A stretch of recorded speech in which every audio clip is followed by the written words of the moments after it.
We are here with members of the Brain Injury Association Survivor Advisory Council, and we thought we would have a discussion about building a community after brain injury. This is a topic we get many questions about, so I felt it would be good to have that conversation about the opportunities and challenges of building a community after brain injury.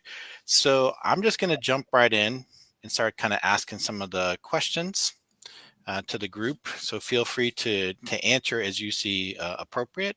So really the first question is, what does building a community after a brain injury mean to you, and why is it important?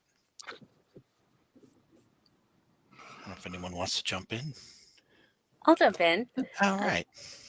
So good morning or afternoon. I'm Kaza Shea Marie. And to me, building community can kind of look like a lot of different things.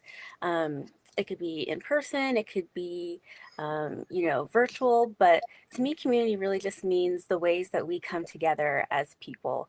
We may have things in common with certain aspects of your community, or you may not have that many things in common with certain aspects of your community, but really it's just the ways that we come together as people. I think that's really important because I do really believe that no man is an island and we need each other for support, we need each other for encouragement and for fun. So, building community is a very important thing to do, especially after a brain injury, which can be a very isolating experience. So, building community is definitely very important. And I think building on what Shay just said, as human beings, we need community. We need one another. And after brain injury, a lot of us lose our communities. We lose because we don't fit anymore. I mean, I was a teacher before my injury. I was a musician, and I couldn't do those things anymore. And I didn't quite fit in those communities anymore. And we have to build new ones. And I think it's really important that we titled this this live, Building Community, because it is something we build. And it is a community is a structure that supports us, that finding people who share our experience, it does support us through that isolation. And they can support us, we support others, and it helps us to grow into this new role that we have as brain injury survivors.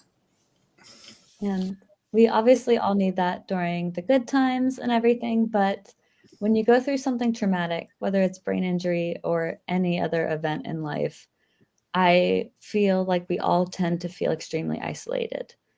And that's the time that we need community the most. Regardless of what we're going through, we need people to be there saying, I hear you, you're not alone.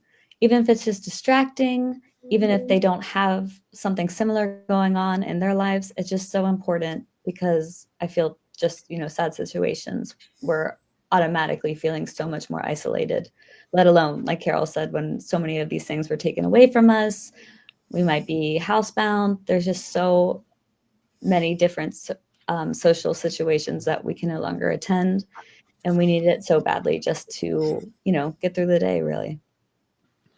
So for me, thank you for everyone that just commented, and by the way, congratulate yourself for getting to this webinar, this event. This is building community. Yeah, it is. And for me, as a young survivor, I'm 17 years out.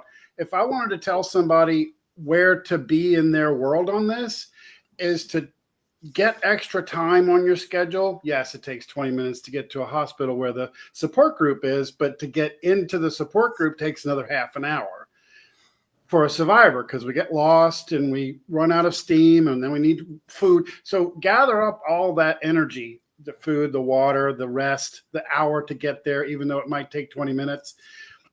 Release all that worry so that when you get to the support meeting, you're in the support meeting. And by the way, 80% of my survival rate, or whatever you want to call it, my recovery, I don't even like that word, but 80% of it was through sharing information in free areas like this. You're on a meeting right now. So take a little time and take your brain injury with you and cater to what it needs. And it's most often it's time. And I think both what Paul as well as Shay were saying, that there are so many different ways that we can build a community. We are doing it right now within this live that the 5 of us who are here, all of you who are listening. This is a way to build community. We can do this virtually. We can do this in person. That it's about figuring out wherever we are in our brain injury journeys and what it is that we can do, kind of right now, because what might work for us early in our journey for community, that maybe we can only work on one-on-one or only the virtual stuff, but then gradually maybe we can work up to doing in-person things. And it's about, wherever we are now and what works right now. Mhm. That jumps right into the next question. That's what I thought. So as a survivor, how have you built your community? Well, I can start since I did kind of start You answering that you started question. answering that anyway. Sure, There yes. you go. And for me, it was a very step-by-step process. And it really started one-on-one for me, because groups, after my brain injury, it was just too much for me. Too many people, too many stories, too much emotion. I could barely handle my own brain injury. I couldn't handle much from anybody else.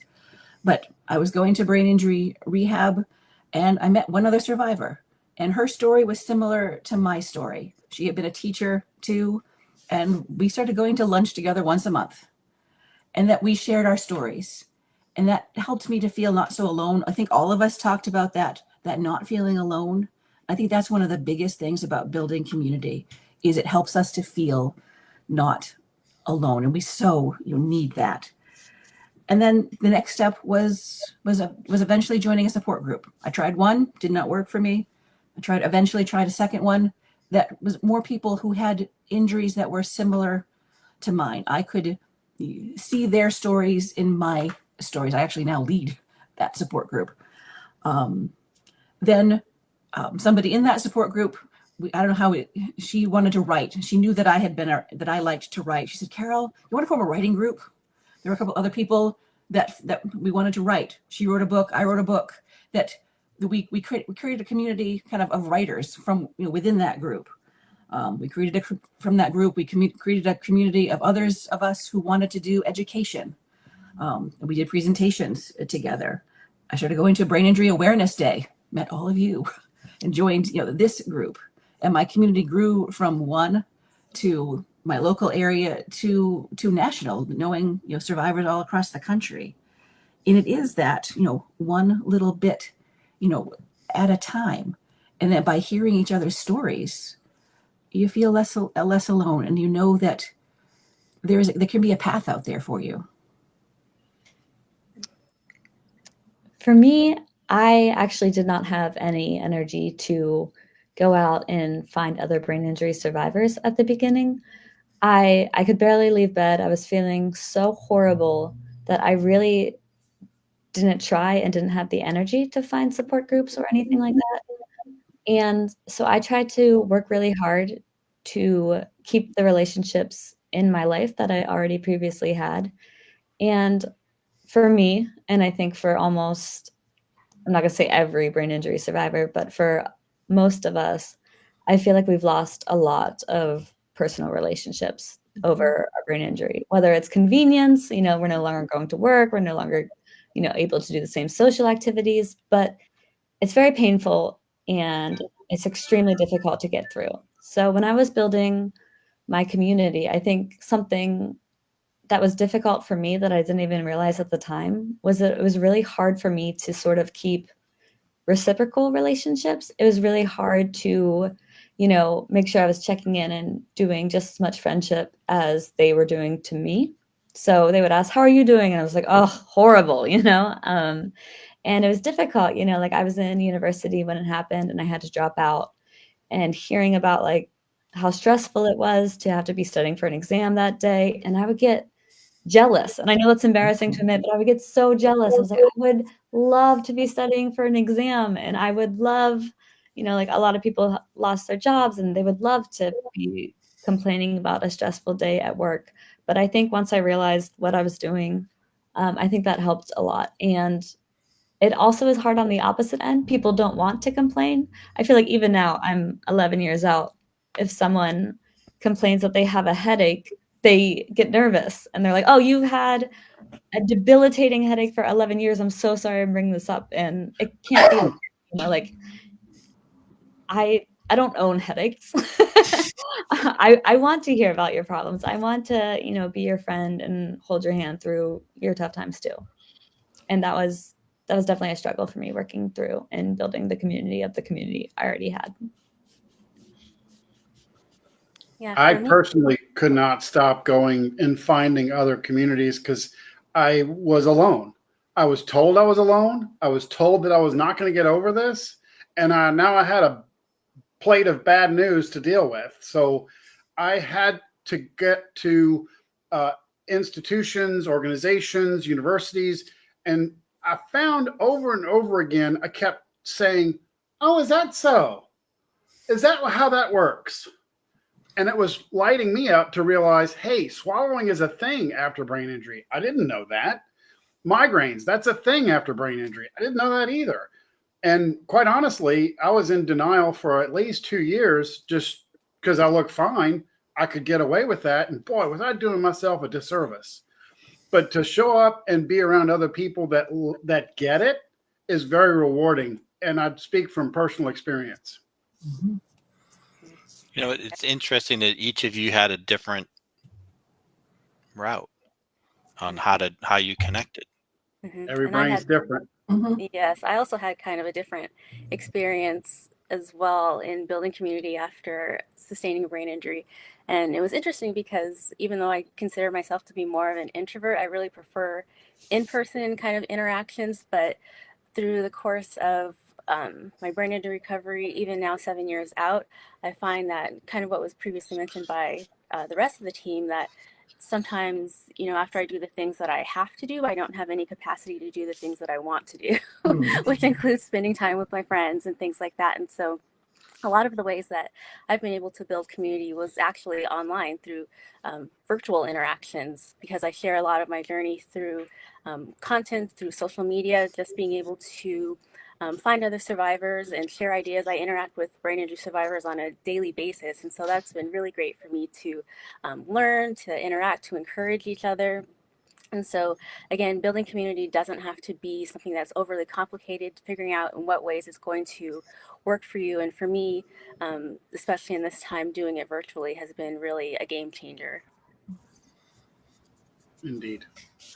I think that's really important to realize that there's no one way to build that community, that you have to figure out what works for you, what is available, and what you're able to do at that time. And it changes over time, right? So your capacity, your interests, change. Yeah. And if something doesn't work the first time, it's okay to try something different. Just because something doesn't work doesn't mean nothing is going to work. It means, well, I think there are always ways for us to build community. In whatever small ways we can do. It's all about focusing on what we can do and figuring out whatever that might be.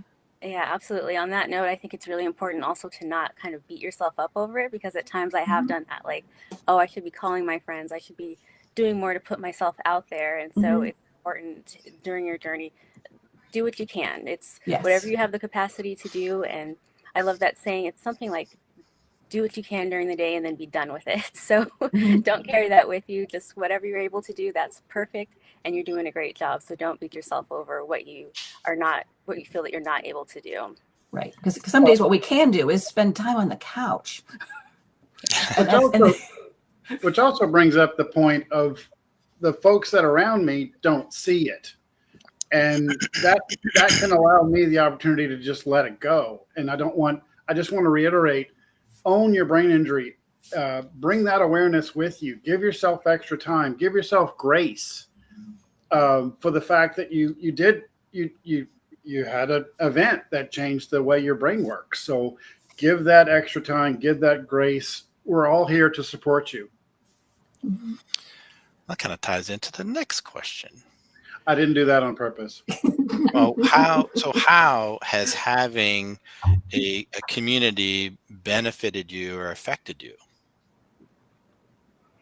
Well, I'll go first. Jump in. We here in South Louisiana, where I live, Cajun country, the heart of Cajun country, we didn't have a support group.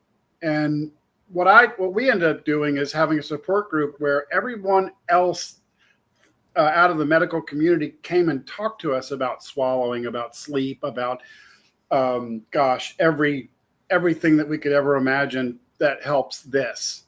And it turned out to last over 13 years. And it's just a conversation. It's a room where conversation exists, just like this one. And we talk about how to deal with our stuff, not sit with our stuff. We've talked about mental illness for the longest time. This is different, in my opinion, because we've actually snapped things. We've moved things around. So let's figure out how we can support that in a healthy way and maybe get a better life. Let's try it that way.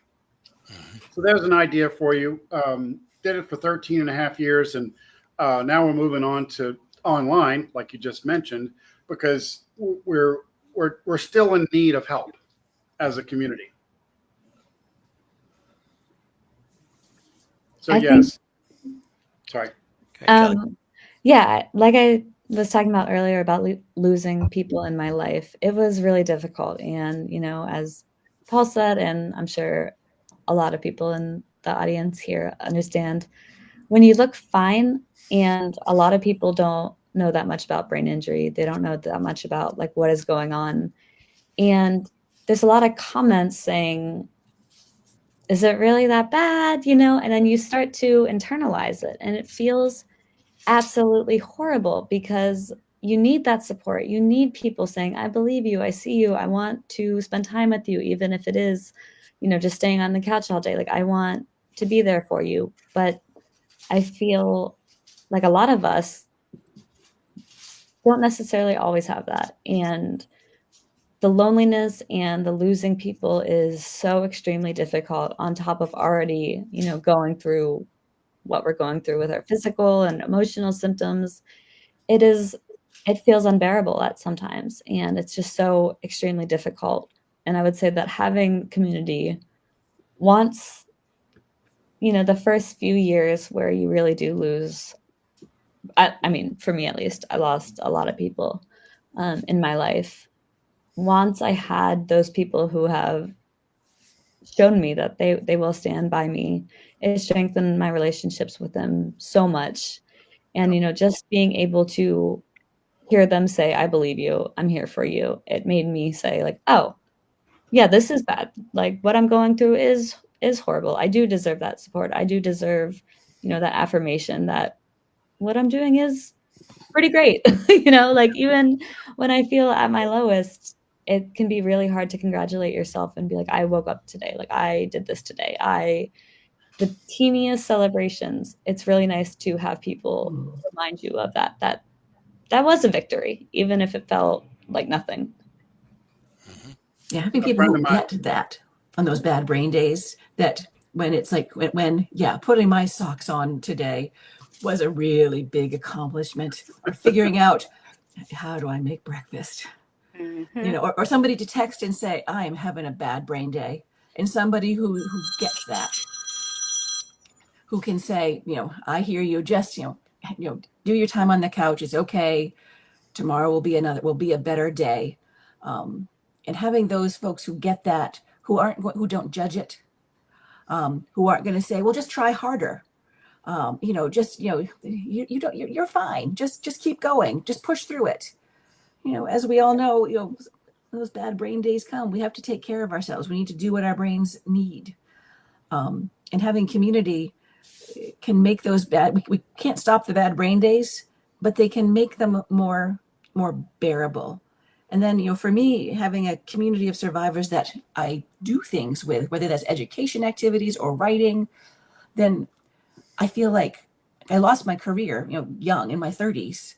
So I feel like I have, I can make a difference with other brain injury survivors. And that means a great deal to me, that, working together, that we are able, and at our own pace, a survivor pace, that we accomplish something.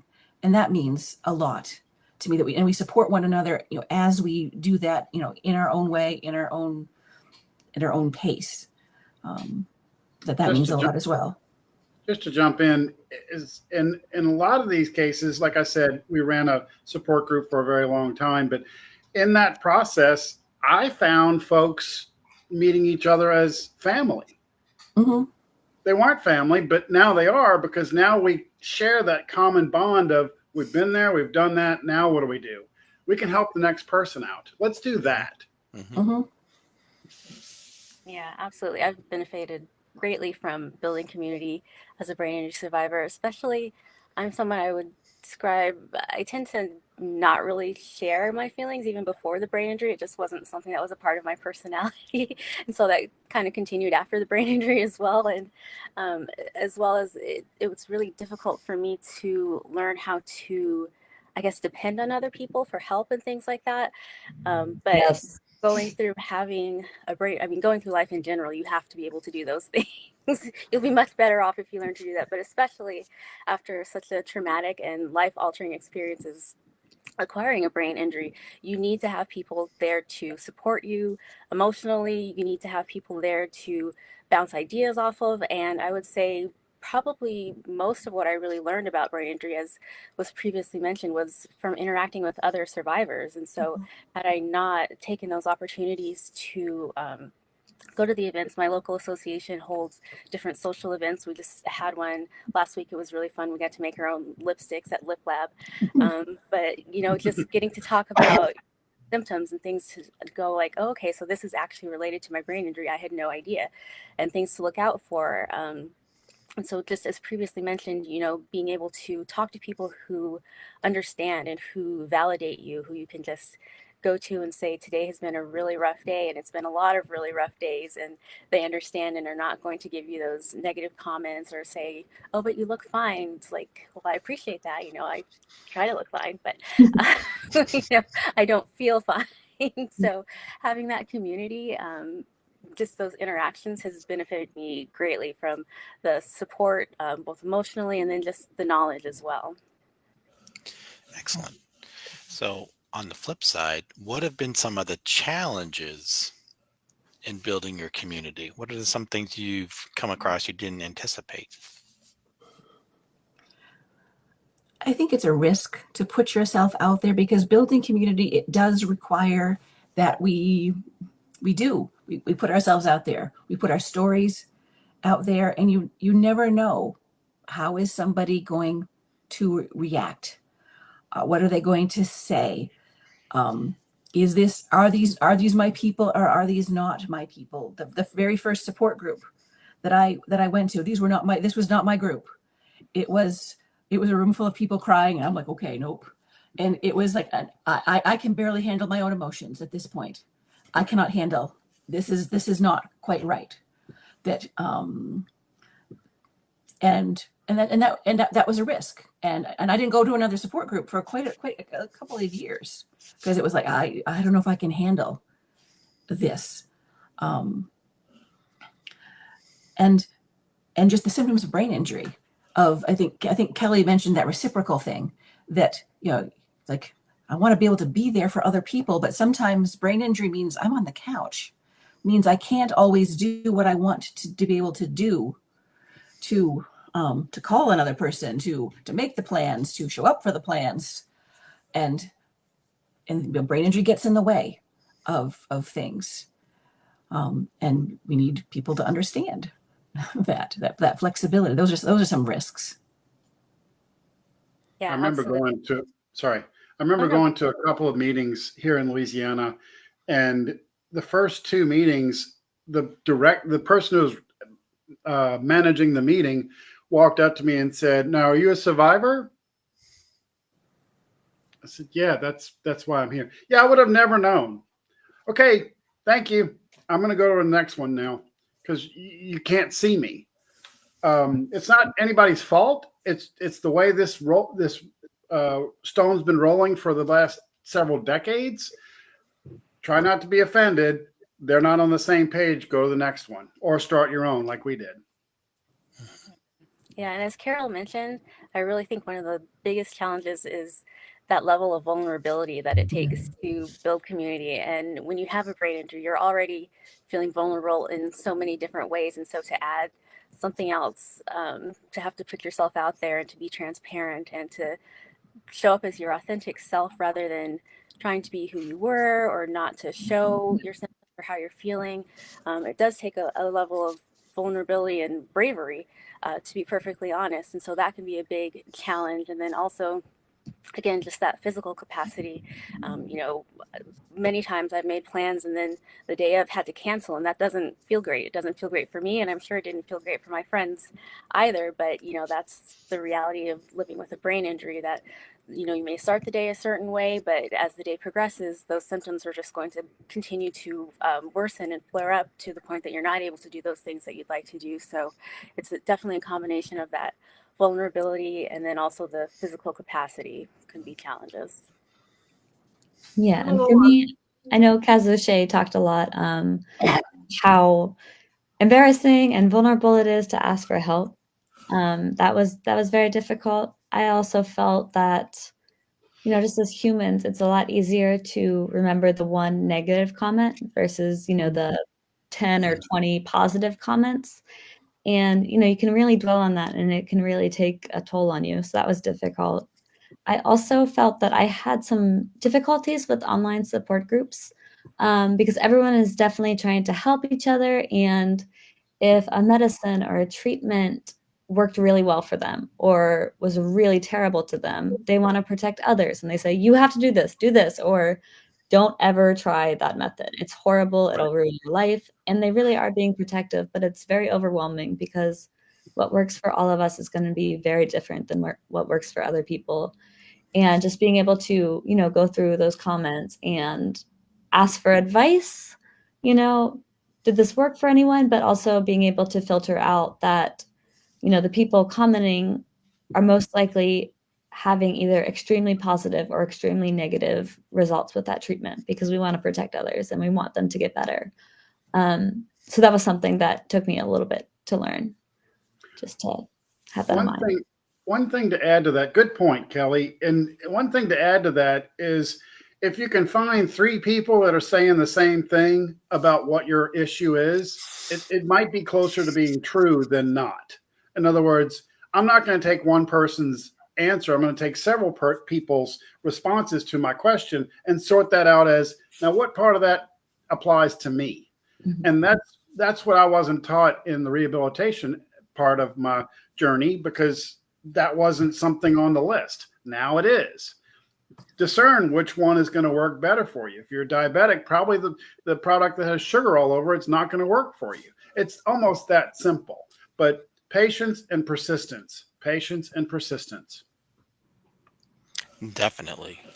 Yeah. There's a lot of, to the calls that we get from folks, there's definitely a lot of trial and error, right? Trying to find something you think you're positive it's going to work. And it just does not, for whatever reason. So it's the idea of giving yourself the grace and the space to say, that didn't work for me. So I'm going to go try to find something else.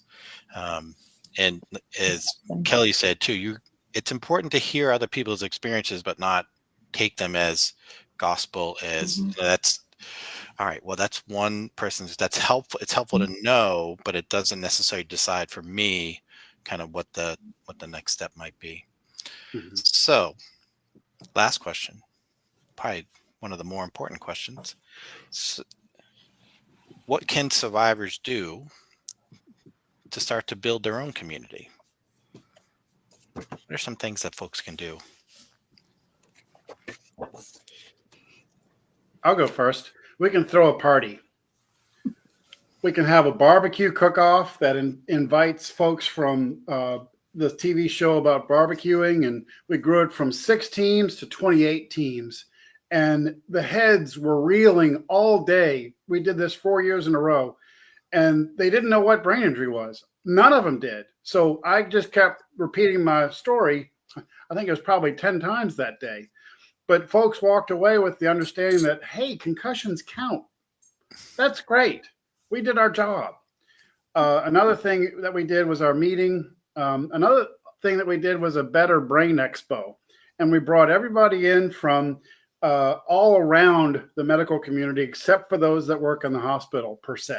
The speech therapists, the all the therapists, all the different modalities came. And I'll never forget it. A mom backed up against the door and said, "Who are all these people?"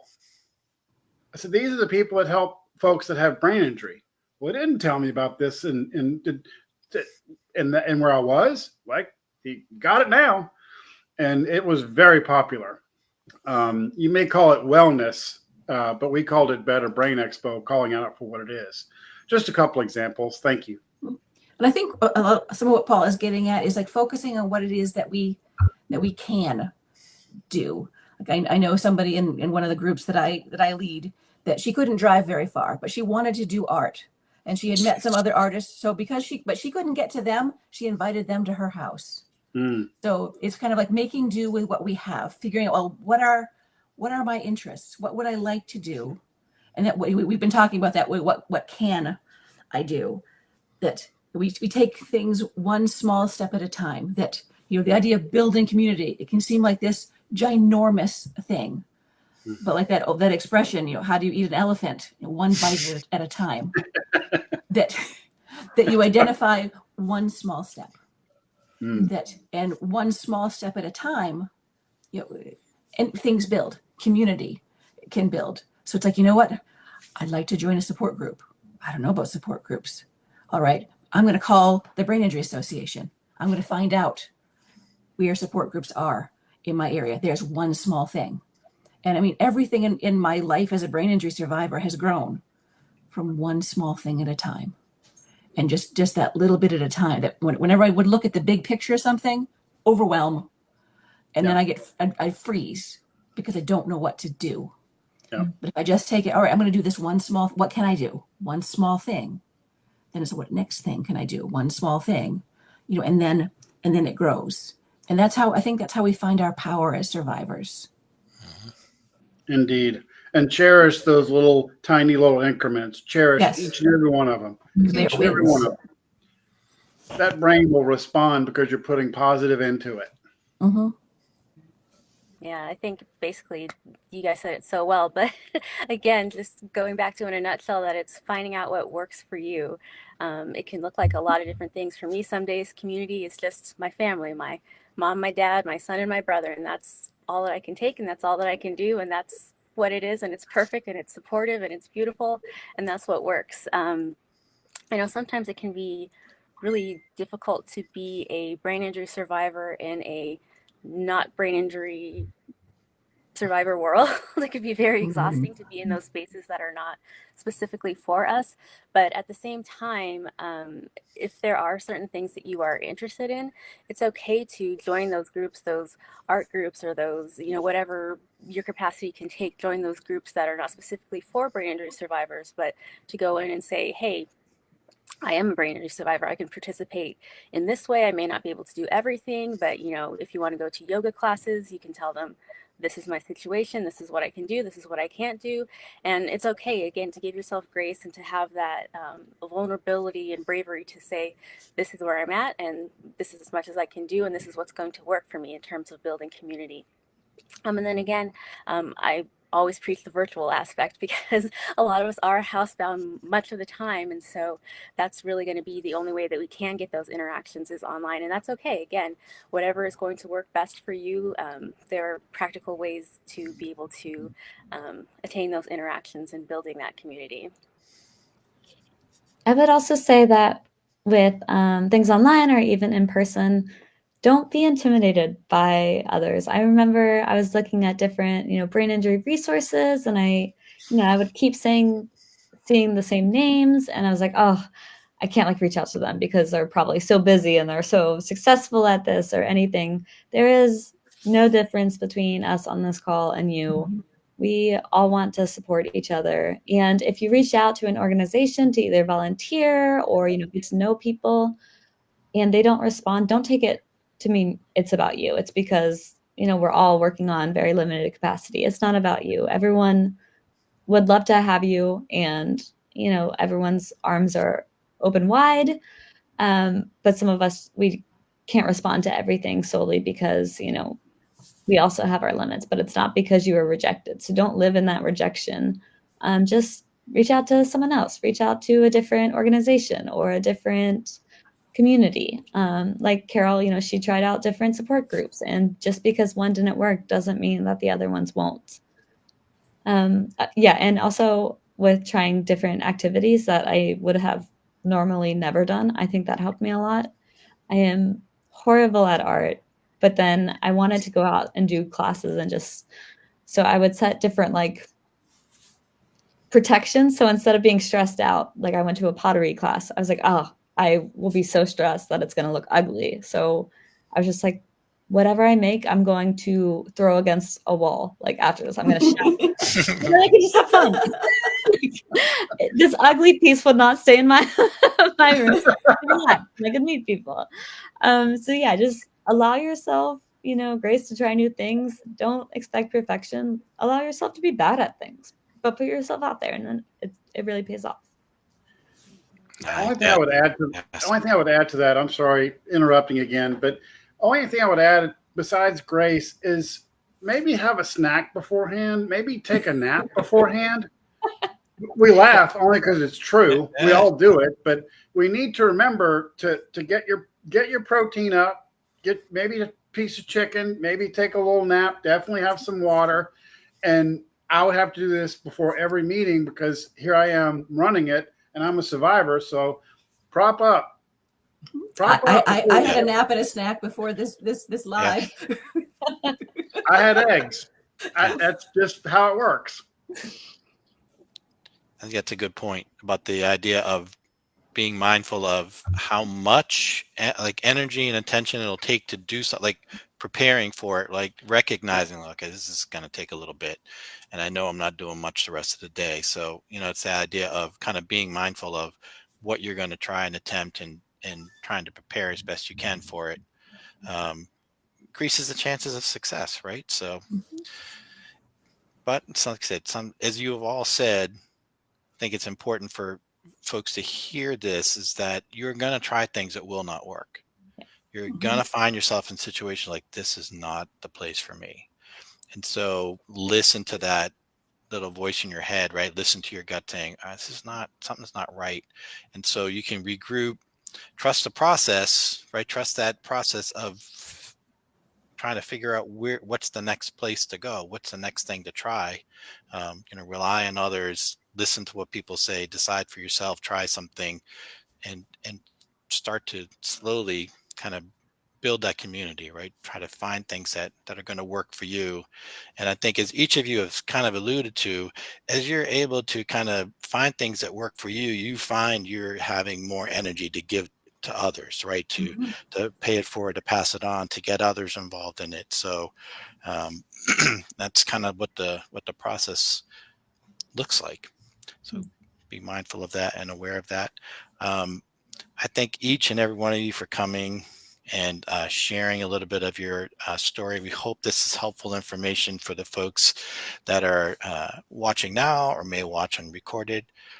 Again, folks are always welcome to contact us at the Brain Injury Association of America. Certainly feel free to reach out. We're always happy to try to give ideas or suggestions to folks for support groups or the resources in their area. So thanks everybody for coming. Have a great day. Thank you. Thank you. Thank you. Okay.